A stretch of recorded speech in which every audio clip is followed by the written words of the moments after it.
जय हिंद प्यारे विद्यार्थियों, कैसे हो आप सब। आई होप आप सब बहुत अच्छे होंगे। विद्यार्थियों, हम टेंस की सीरीज स्टार्ट कर रखी थी हमने, और हम फ्यूचर इंडेफिनेट टेंस तक हमने कवर कर लिया था। आज हमारा फ्यूचर का दूसरा पार्ट है और जिसका नाम है future continuous tense. I hope इससे पहले आपने प्रत्येक जो हमने क्लास को आपके प्रत्येक क्लास ली थी उस क्लास को आपने अच्छे से देखा होगा। साथ ही उस क्लास के अंदर जो भी आपके बेसिक्स डाउट थे टेंस से रिलेटेड, कौन सी हेल्पिंग वर्ब का प्रयोग होगा, कैसी मेन वर्ब आएगी, और कौन सी हेल्पिंग वर्ब के बाद में कैसी मेन वर्ब का प्रयोग होगा, या फिर किसी भी आप टेंस कैसे पहचान सकते हो, या हिंदी के सेंटेंस को आप इंग्लिश में कैसे ट्रांसलेट कर सकते हो। साथ ही आपका भूतकाल हो गया, वर्तमान काल हो गया, उसमें कोई भी घटना जिस समय चल रही होगी या फिर पूरी हो चुकी होगी या समय के साथ कोई काम हो रहा होगा, तो वो आपने देखा होगा कि कौन से टेंस के अंदर आएगा। तो ये सारी की सारी चीज़ें मैं समझा चुका था, और आज हम बस अब टेंस के बेसिक के अंतिम कगार पर ही है। हमने प्रत्येक क्लास के अंदर ही 20 या 25 मिनट के अंदर हमने बेसिक से समझते हैं कि कौन सी मेन वर्ब और कौन सी हेल्पिंग वर्ब का प्रयोग होगा, साथ ही उसी टेंस की हिंदी में क्या पहचान होगी, और नया कोई फैक्ट आया है तो वो भी हम समझते हैं, ठीक है ना। तो I hope future continuous tense में हम पहुंच चुके हैं। और फ्यूचर कॉन्टिन्यूअस का मतलब होता है विद्यार्थियों, सबसे पहले फ्यूचर का मतलब होता है भविष्य, और कॉन्टिन्यूअस का मतलब आपने पता ही होगा, सही आपने पास्ट कॉन्टिन्यूअस भी पढ़ा, प्रेजेंट कॉन्टिन्यूअस भी पढ़ा। तो फ्यूचर कॉन्टिन्यूअस का मतलब होता है समय के साथ कोई, मतलब फ्यूचर कॉन्टिन्यूअस का मतलब होता है भविष्य में कोई काम हो रहा होगा, भविष्य के अंदर कोई काम जारी होगा, ठीक है ना। जैसे मैं पत्र लिख रहा होगा, ठीक है ना, वह विद्यालय जा रही होगी। तो ये सारा का सारा काम कहीं प्रेजेंट में पास्ट में नहीं डिनोट हो रहा, ये सारा का सारा काम जो भविष्य में हो रहा होगा। तो एक शब्द में मैं आपको बताता हूं कि भविष्य के अंदर कोई काम जारी होगा तो वो आपका फ्यूचर कॉन्टिन्यूअस में आएगा, ठीक है ना। जैसे मैं पत्र लिख रहा हूँगा, मैं एक पुस्तक पढ़ रहा होगा। अब मेरी बात सुनो, इस टेंस की क्या पहचान होती है, और साथ ही इस टेंस के अंदर कौन सी हेल्पिंग वर्ब का प्रयोग होता है। वैसे जितने भी फ्यूचर के 4 पार्ट होते हैं तो सभी फ्यूचर के अंदर हेल्पिंग वर्ब विल और शैल का ही प्रयोग होता है, और कभी विल शैल के पीछे वर्ब की फर्स्ट फॉर्म लगती है, कहीं पर विल शैल के पीछे बी लग के वर्ब की फोर्थ फॉर्म लगती है, कहीं पर विल और शैल के पीछे हैव लग के वर्ब की थर्ड फॉर्म लगती है, और चौथा भाग होता है आपका फ्यूचर परफेक्ट कॉन्टिन्यूअस, उसके अंदर आपने विल सेल के बाद में हैव बीन फिर फोर्थ फॉर्म लगती है। अब रटने वाले विद्यार्थियों ने रटा भी होगा कि विल और सेल के बाद में फर्स्ट फॉर्म आती है। अब ये पता नहीं विल और सेल के बाद में बेस फॉर्म आती है, तो वो आती क्यों है, किस अकॉर्डिंग आती है बेस, और उसमें एस और एस क्यों नहीं लगता। यहाँ पर विल और सेल के बाद में वर्ब की फोर्थ फॉर्म से पहले बी लगता है, तो वो बी कौन से टेंस में लगता है और क्यों लगता है, तो इसीलिए मैं आपको बताता हूँ। अब आप शुरू से जुड़ जाइए और आप कॉपी पेन लेके बैठिए, और आज हम पढ़ रहे हैं फ्यूचर, आपका FUTURE फ्यूचर कॉन्टिन्यूअस टेंस, ठीक है ना। और फ्यूचर कॉन्टिन्यूअस की पहचान होती है विद्यार्थियों कि कोई भी काम जो भविष्य में हो रहा होगा, ठीक है ना, भविष्य के अंदर कोई काम जारी होगा। हिंदी में लिख दो यहाँ पर, ठीक है ना, an action going on future, ठीक है ना, भविष्य के अंदर कोई कार्य क्या होगा, जारी होगा। तो वो कौन से टेंस में आएगा, तो वो आपका आएगा फ्यूचर कॉन्टिन्यूअस टेंस में। ये बात आपको समझ में आ गई होगी, ठीक है ना। बस इतनी सी सिंपल पहचान होती है इसकी, या फ्यूचर प्रोग्रेसिव भी आप इसको बोल सकते हो। भविष्य के अंदर कोई भी एक्शन जारी होगा, कोई ऐसी घटना, कोई ऐसा काम जो भविष्य के अंदर हो रहा होगा, ठीक है ना, तो वो आएगा आपका फ्यूचर कॉन्टिन्यूअस टेंस के अंदर। बस इसकी इतनी सी ही पहचान है। अब सबसे पहले इसकी हिंदी में क्या पहचान होगा, तो सबसे पहले हिंदी की पहचान मैं आपको बता देता हूँ कि किसी भी वाक्य के अंत में, हिंदी के किसी वाक्य के अंत में आप अंत देखकर ही वाक्य की जो अंतिम जो आपकी संरचना है उसको देख के ही आप मतलब टेंस पहचान सकते हो, ठीक है ना। लेकिन इंग्लिश के अंदर आप सेंटेंस में हेल्पिंग वर्ब और मेन वर्ब के अकॉर्डिंग टेंस का प्रयोग, कौन से टेंस का प्रयोग हुआ वो आप जान सकते हो। अब सबसे पहले इसके अंदर होगा रहा होगा, हिंदी की पहचान मैं आपको बता देता हूँ। रहा होगा, रही होगी, या फिर रहे होंगे। ये कौन से टेंस की पहचान होती है, तो ये प्रेजेंट, आपको प्रेजेंट नहीं, पास्ट नहीं, कौन से फ्यूचर जो आपका कॉन्टिन्यूअस टेंस होता है उसकी पहचान क्या होती है कि रहा होगा, रही होगी या रहे होंगे, ठीक है ना। समझ में आई बात। तो हम फ्यूचर कॉन्टिन्यूअस टेंस पढ़ रहे हैं, भविष्य के अंदर कोई भी काम जारी होगा तो वो कौन से टेंस में आएगा, फ्यूचर कॉन्टिन्यूअस टेंस में। अब जल्दी हमारी 2 क्लासेज और होगी, एक फ्यूचर परफेक्ट के लिए और एक हमारा टेंस बचा फ्यूचर परफेक्ट कॉन्टिन्यूअस। उसके बाद में हम क्या करेंगे, आपका जो भी एडवांस लेवल के जो क्वेश्चंस आते हैं क्लास 9 से लगाकर 12 तक, उसके अकॉर्डिंग ही मैं आपको 2 या 4 वीडियो क्लासेज के अंदर हम क्या करेंगे, उस टेंस को अच्छे से पूरा एकदम कवर करेंगे, फिर किसी भी प्रकार का कोई भी डाउट आपका नहीं बचेगा, ठीक है ना। आई होप अभी तक आप सोच रहे हो कि ये चीजें हमें आ रही, लेकिन बहुत सारे ऐसे बच्चे जिनको यही प्रॉब्लम होती है और ये चीजें ना समझने की वजह से उनको एडवांस में आगे वो क्वेश्चन नहीं कर पाते आपको। तो पहले ये चीजें कवर करो, अभी आपके एडवांस में टाइम है, तो उससे पहले ही हम क्या करेंगे, 2-3 दिन के अंदर अंदर ही मैं आपको, जैसे ही क्लास खत्म होगी, अब 10th की क्लास कंटिन्यू रखेंगे, उसके बाद में हम एडवांस की 2-4 क्लास के अंदर प्रेजेंट जो आपके 10th जो पेपर में पूछे जाते हैं, जिनसे अक्सर क्वेश्चन बनते ही बनते, ओवरऑल 12 से 12 टेंस से क्वेश्चन नहीं बनते, वैसे बनते लेकिन इतने इंपॉर्टेंट नहीं बनते कि प्रत्येक बार उस टेंस से क्वेश्चन पूछा ही गया होगा। उस टेंस को हम टारगेट करके उसको अलग से पढ़ेंगे, ठीक है ना। अब इंग्लिश के अंदर इसकी पहचान क्या होगी, किसी सेंटेंस के अंदर इसकी हेल्पिंग वर्ब क्या होती है विद्यार्थियों, विल और सेल। मैंने कल आपको एक बात बताई, मैंने ये कहा था कि विल और सेल विद्यार्थियों मॉडल होते हैं और मॉडल के बाद में हमेशा वर्ब की फर्स्ट फॉर्म का प्रयोग होता है। अब मैं ये बताता हूं आपको इस बी का प्रयोग क्यों होगा। आपने सुना होगा कि विल और सेल के बाद में बी आता है, फिर मेन वर्ब की फोर्थ फॉर्म आती है। ये चीज आपने रटी होगी या समझी होगी, लेकिन समझने वाले ने ऐसे ही समझी होगी कि विल और सेल है आपका, वो क्या है, मॉडल है, और मॉडल के बाद में हमेशा वर्ब की बेस फॉर्म का प्रयोग होता है, फिर आपकी दूसरी फॉर्म आप लगा सकते हो। अब मान लो आपने विल और सेल के बाद में सीधी मेन वर्ब की फोर्थ फॉर्म का प्रयोग कर लिया, तो फिर वो कॉन्सेप्ट गलत हो गया ना, क्योंकि विल और सेल के बाद में तो वर्ब की फर्स्ट फॉर्म आती है। ये बात हमने मॉडल कहता है, क्योंकि विल और सेल एक मॉडल भी होते हैं ना, तो ये विल और सेल क्या होता है, मॉडल ऑक्सिलरी वर्ब होती है, मॉडल हेल्पिंग वर्ब होती है, ठीक है ना। आपकी जो आपकी हेल्पिंग वर्ब होती है वो 2 तरीके की होती है, एक होती है प्राइमरी हेल्पिंग वर्ब, जैसे इजार है, में, वाज, वर है, ठीक है ना। उसी प्रकार से आपकी एक मॉडल ऑक्सिलरी वर्ब होती है, जिनका प्रयोग हम मॉडल ऑक्सिलरी वर्ब का प्रयोग हेल्पिंग वर्ब के तौर पर टेंस में भी करते हैं, जैसे विल और सेल, इन दोनों का प्रयोग आप टेंस में भी करते हैं। ये दोनों की दोनों हेल्पिंग वर्ब होती है, इसीलिए अपने पीछे मेन वर्ब की फर्स्ट फॉर्म लेती है। जहां भी विल और सेल आएगा, अपने पीछे मेन वर्ब की फर्स्ट फॉर्म लेके उसके बाद में आप दूसरी किसी वर्ब की फॉर्म का प्रयोग कर सकते हो। तो यहाँ पर विल और सेल के बाद में बी आ गया, फिर उसके बाद मेन वर्ब की फोर्थ फॉर्म आ गई, इसीलिए विल और सेल के बाद में बी आता है। अब कॉन्टिन्यूअस टेंस है तो मेन वर्ब की फोर्थ फॉर्म लगानी जरूरी है। तो हमने क्या किया, ग्रामर वालों ने विल और सेल के बाद में बी लगा दिया, और आपको पता होगा कि बी एक ऐसी बेस फॉर्म है जो मतलब जिसकी first form, second form, third form सब अलग अलग होती है, ठीक है ना, क्योंकि इसकी फर्स्ट फॉर्म और बेस फॉर्म दोनों अलग होती है। बाकी जितनी भी ये चीज आपको हो सकता है समझ में ना आए, मैं आपको एग्जांपल्स के थ्रू समझाता हूं, क्योंकि यहां ना समझेंगे तो कहीं समझेंगे फिर आगे। अब मेरी बात सुनो, दुनिया के अंदर ग्रामर के अंदर जितनी भी वर्ब्स है, उन सभी वर्ब्स में एक ऐसी वर्ब होती है जिसकी बेस फॉर्म और फर्स्ट फॉर्म अलग होती है। जैसे मान लो गो, तो गो में मतलब फर्स्ट फॉर्म और बेस फॉर्म वो गो ही होती है। उसी प्रकार से जो बी होती है, बी उसकी बेस फॉर्म तो बी होती है, लेकिन इसकी फर्स्ट फॉर्म इजारम होगी, इसकी सेकंड फॉर्म वाजवर होगी, और इसी की थर्ड फॉर्म बीन होगी। इसीलिए हैज और हैव के बाद में बीन का प्रयोग करके फिर आपकी मेन वर्ब की फोर्थ फॉर्म का प्रयोग करते हैं। क्यों करते हैं, क्योंकि हैज और हैव के बाद में थर्ड फॉर्म आती है। अब थर्ड फॉर्म मेन वर्ब की लगाएंगे तो 2 मेन वर्ब एक साथ नहीं आ सकती ना। आपने सुना होगा कि मेन वर्ब की थर्ड फॉर्म के तुरंत बाद में मेन वर्ब की फोर्थ फॉर्म आ गई, तो ऐसी बात तो आपने नहीं सुनी ना। तो इसीलिए हमेशा ध्यान रखना, ये जो बी होती है वर्ब की बेस फॉर्म होती है। तो विल और सेल मॉडल होते हैं, और मॉडल के बाद में हमेशा फर्स्ट फॉर्म ना बोल के आप हमेशा ये बोलना कि बेस फॉर्म का प्रयोग होता है। ये बहुत अच्छी बात मैंने आपको यहाँ पर क्लियर कर ली। इसीलिए बी का प्रयोग करके फिर मेन वर्ब की फोर्थ फॉर्म का प्रयोग होता है। अब मेन वर्ब की फोर्थ फॉर्म का भी प्रयोग होगा, कॉन्टिन्यूस बन गया। साथ ही विल और सेल के बाद में जो कॉन्सेप्ट था ना कि विल और सेल मॉडल होते हैं, और इन मॉडल ऑक्सिलरी वर्ब का मतलब हेल्पिंग वर्ब होता है। इनके बाद में हमेशा वर्ब की बेस फॉर्म का प्रयोग होता है। बी का फॉर्म का प्रयोग कर लिया तो दोनों चीजें आपकी यहाँ पर प्रूव हो जाती है, ठीक है ना। तो ये आपकी यदि कोई ऐसा सेंटेंस जिसके अंदर विल सेल के बाद में बी प्लस मेन वर्ब की फोर्थ फॉर्म का प्रयोग होगा, तो वो सेंटेंस आपका फ्यूचर कॉन्टिन्यूअस का होगा। ये चीज आपने नहीं समझी होगी, रटा आपने होगा, स्ट्रक्चर आपने रट ली होगी, लेकिन समझना है कि बी क्यों आता है, ठीक है ना। एज के बाद में बी ना कि फिर मेन वर्ब की फोर्थ फॉर्म क्यों आती है।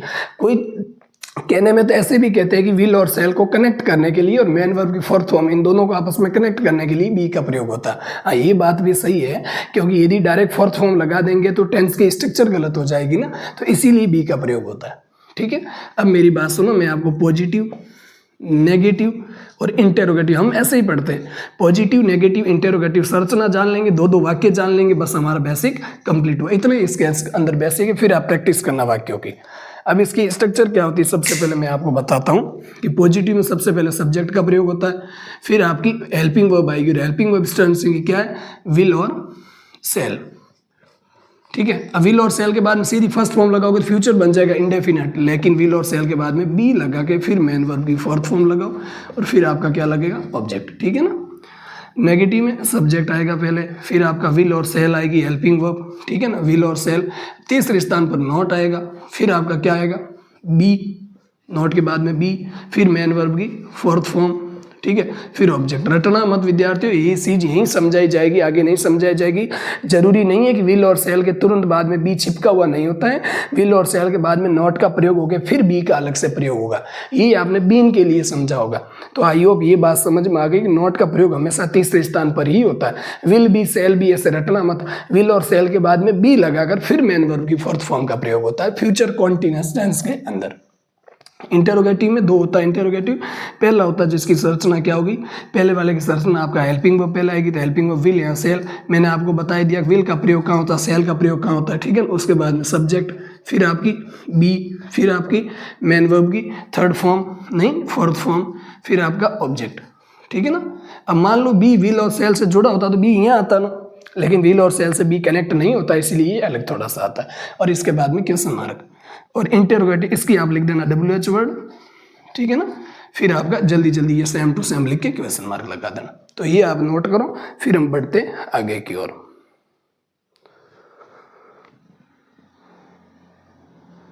ठीक है, हो सकता है आपको थोड़ा सा कम दिखा होगा, लेकिन अब आप अच्छे से देख लीजिए। ठीक है ना। हम पढ़ रहे थे विद्यार्थी future continuous tense. Future continuous का मतलब होता है भविष्य के अंदर कोई कार्य जारी होगा। अब इस टेंस की पहचान क्या होगी कि रहा होगा, रही होगी, रहे होगे। हिंदी के किसी वाक्य के अंत में ये शब्द आपको देखने को मिल रहे हैं या इन शब्द के साथ में कोई हिंदी का वाक्य खत्म हो रहा है, तो आपका फ्यूचर कॉन्टिन्यूअस की पहचान होगी। इंग्लिश के अंदर विल और सेल के बाद में बी का प्रयोग होकर फिर मेन वर्ब का फोर्थ फॉर्म का प्रयोग होगा किसी सेंटेंस के अंदर, तो वो सेंटेंस आपका एक्टिव वॉइस में आपका फ्यूचर कॉन्टिन्यूअस टेंस का होगा। वैसे इसका पैसिव वॉइस नहीं बनता। तो यदि किसी भी सेंटेंस के अंदर विल और सेल के बाद में बी के बाद में मेन वर्ब की फोर्थ फॉर्म का प्रयोग होता है, तो वो सेंटेंस आपका फ्यूचर कॉन्टिन्यूअस टेंस का होगा। ठीक है ना। विल और सेल के बाद में बी का प्रयोग इसीलिए होता है क्योंकि विल और सेल मॉडल होता है, और मॉडल के बाद में सीधी आप फोर्थ फॉर्म का प्रयोग नहीं लगा सकते। जिस प्रकार इज और आर के, इज आर एम के बाद में आप सीधी लगाते हो ना, वाज वर्ब के बाद में सीधी मेन वर्ब की फोर्थ फॉर्म का लगाते हो, लेकिन यहाँ पर ऐसा नहीं है क्योंकि विल और सेल आपके मॉडल है, और मॉडल के बाद में आपकी मेन वर्ब की बेस फॉर्म का प्रयोग करने के बाद में आप किसी दूसरी फॉर्म लगा सकते हो। इसीलिए हमने विल और सेल के बाद में बी का प्रयोग किया, क्योंकि बी आपकी वर्ब की बेस फॉर्म होती है। तो ये बात यहाँ पर प्रूव हो गई, और उसके बाद में मेन वर्ब की फोर्थ फॉर्म का प्रयोग कर लिया, तो ये आपका कॉन्टिन्यूअस टेंस हो गया। ठीक है ना। कौन सा कॉन्टिन्यूअस, फ्यूचर कॉन्टिन्यूअस। तो विल और सेल के बाद में बी लगा के मेन वर्ब की फोर्थ फॉर्म का प्रयोग करना। जोर इसीलिए दे रहा हूँ इस बात के ऊपर क्योंकि आप रटोगे फिर आगे जाके कि बी सर कहाँ से आया, क्योंकि बी वर्ब की बेस फॉर्म होती है, इसकी first form is are am होती है, सेकंड फॉर्म वाज वर्ब होती है, थर्ड फॉर्म इसी की बीन होती है। ठीक है ना। चौथी फॉर्म इसकी बीइंग होती है, आपने सुना होगा अच्छे से।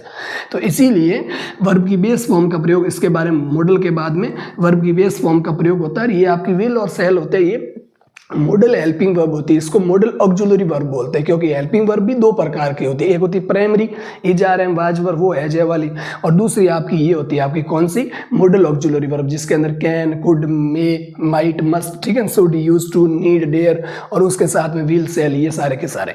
तो इसीलिए इन सब के साथ में बाद में मेन वर्ब की बेस फॉर्म, फर्स्ट फॉर्म का प्रयोग, या फिर ऐसे बोलो तो वर्ब की बेस फॉर्म का प्रयोग, उसके अंदर ये बी भी शामिल हो जाता है, क्योंकि सारी की सारी वर्बों में फर्स्ट फॉर्म और बेस फॉर्म समान नहीं होती। बेस फॉर्म वो होती है जिसके अंदर एस और ईएस लगाते हो और आईएनजी लगाते हो। अब यहाँ पर ये एक बहुत कॉन्सेप्ट बड़ा है, इसीलिए मैं इसको अलग किसी क्लास में और समझाऊंगा। क्योंकि यदि बी आपकी, आप कहते हो बी आपकी फर्स्ट फॉर्म है, आप ऐसे बोलोगे विल और सेल के बाद में फर्स्ट फॉर्म का प्रयोग होता है, तो यदि बी फर्स्ट फॉर्म है तो इसकी फर्स्ट फॉर्म तो इज आर एम होती है, फिर तो आईएनजी, इजिंग, आरिंग, एमिंग ऐसे होना चाहिए ना। तो ऐसे नहीं होता ना, बी में आईएनजी बीइंग में लगता है तो बी ई आईएनजी बनता है। ठीक है ना। तो इसीलिए ये वर्ब की बेस फॉर्म है। ठीक है, इसको नोट करो, फिर हम आगे बढ़ते हैं। आगे लिखो, एक दो सेंटेंस लिख देते हैं, फिर हमारे इस टेंस का बेसिक कवर हो जाता है, जल्दी जल्दी करेंगे। ठीक है ना, अच्छे से पढ़ते रहिए। 1-2 दिन की और बात है, बेसिक क्लियर होने के बाद में सब तैयार हो जाना एडवांस के लिए। बहुत अच्छे से हम एडवांस की क्लासेस लेंगे, लगभग 1-1.5 घंटे की प्रत्येक क्लास होगी और उसको हम अच्छे से कवर करेंगे। अब मैं सेंटेंस लिखता हूं कि नया विद्यालय जा रही होगी। अब ये काम कब होगा? फ्यूचर में, तो टाइम मेंशन करने की जरूरत ही नहीं। नया विद्यालय जा रही होगी तो आप क्या कहोगे? नया will be going to school. नया विद्यालय जा रही होगी तो सेंटेंस क्या बन जाएगा? नया will be going to school. ठीक है ना। अगला सेंटेंस, जैसे मैं पत्र लिख रहा होऊंगा। मैं पत्र लिख रहा हूँगा, है ना। किस समय? कल कोई काम होगा, या कल इस समय मैं पत्र लिख रहा होऊंगा। ठीक है ना, कल इस समय मैं क्या करूंगा? पत्र लिख रहा हूँगा। ऐसे भी आप इस सेंटेंस को लिख सकते हो, मैं इस समय कल पत्र लिख रहा होऊंगा। ये सेंटेंस है। तो इसका इंग्लिश क्या बनेगी? इसकी इंग्लिश बनेगी आई शैल, आई के अकॉर्डिंग शैल यूज कर दो, I shall be writing a letter. ठीक है ना। और इसके बाद में आप NOW नाउ का भी प्रयोग कर सकते हो। ठीक है ना। I shall be writing a letter, मैं एक पत्र लिख रहा हूँगा। Naya will be going to school, नया विद्यालय जा रही होगी, तो भविष्य के अंदर कोई काम हो रहा होगा, भविष्य के अंदर कोई काम हो रहा होगा। ठीक है ना। इसका नेगेटिव बनाता हूँ, एक सेंटेंस और लिखता हूँ मैं आपको, जैसे तुम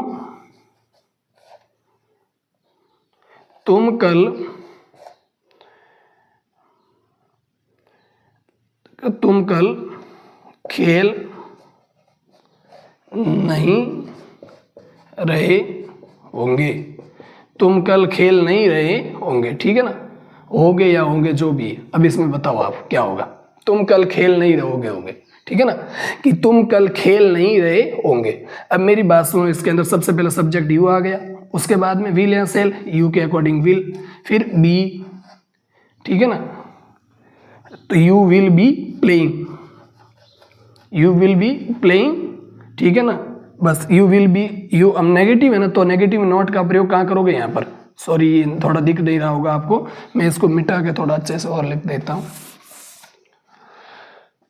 you will not be playing, ठीक है ना।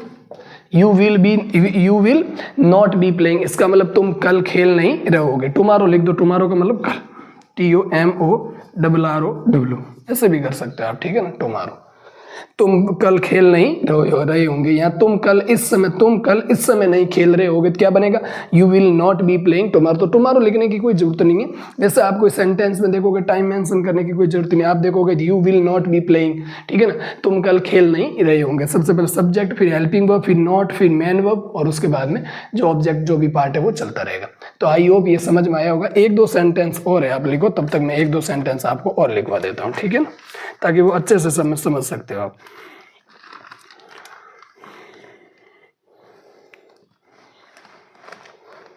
अगला सेंटेंस लिखो, रीना इस समय सो रही होगी। ऐसा कोई सेंटेंस लिखो आप।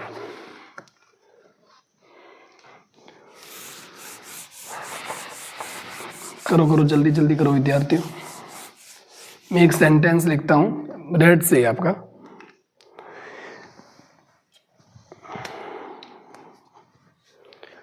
रीना इस समय सो रही होगी।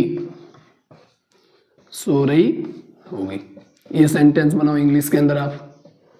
ठीक है, अगला एक सेंटेंस और देता हूं 1-2 सेंटेंस में, ताकि अच्छे से वो भी कर सकते हो आप। अगला सेंटेंस लिखो, वह कल एक चित्र बना रही होगी। ठीक है ना, हाँ, वह कल एक चित्र बना रही होगी। ये भी करो। अगला एक सेंटेंस और देता हूं मैं आपको। ठीक है, राज सच नहीं बोल रहा होगा। राज सच, कोई भी नाम लिख दो आप। हाँ ठीक है, राज ही लिख दो। राज सच नहीं बोल रहा होगा। बस। अब इसके अंदर देखो, सबसे पहला रीना इस समय सो रही होगी, भविष्य के अंदर कोई काम जारी होगा। वह कल एक चित्र बना रही होगी, भविष्य के अंदर कोई काम जारी होगा। राज सच नहीं बोल रहा होगा। कल इस समय, कल कोई, मतलब ऐसे समझो कि आप ऐसे किसी ने कहा कि कल किसी समय राज से कोई बात पूछी जाएगी, तो राज क्या करेगा? राज इस समय सच नहीं बोल रहा होगा। ठीक है ना। अब मेरी बात सुनो, इन सबको आप इंग्लिश के अंदर ट्रांसलेट करो, फिर हमें कोई किसी भी प्रकार की कोई जो प्रॉब्लम है वो नहीं आएगी। करो जल्दी जल्दी आप।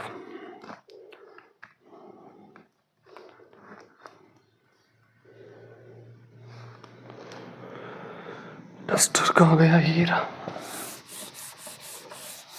ठीक है। पहला सेंटेंस क्या?